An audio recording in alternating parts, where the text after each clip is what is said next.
Après l'élimination du peuple palestinien, ce sera au tour du peuple syrien, du peuple libanais, du peuple égyptien et du peuple jordanien.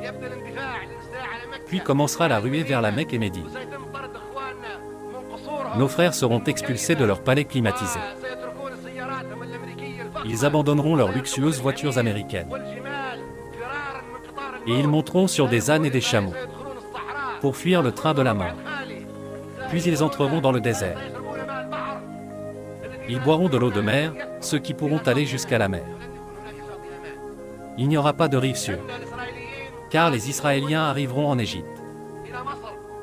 L'armée israélienne arrivera en Égypte, tôt ou tard. Peu importe le temps que cela prendra, il faudra occuper la vallée du Nil. C'est l'objectif du projet israélien. La vallée du Nil.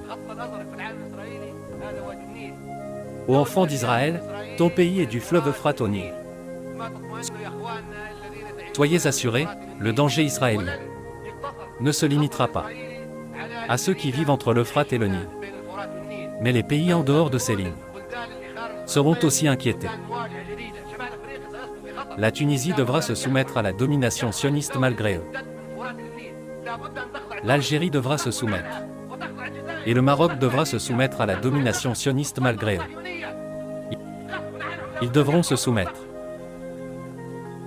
Ils croient tous que les ambassades israéliennes vont les protéger. Elles ne vous protégeront pas. Et c'est même un prélude à la mort. C'est un prélude au danger.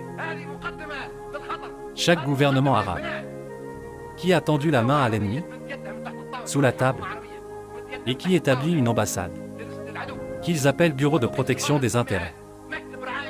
Mais quelle protection quand il y en a un qui a un couteau, et l'autre est désarmé?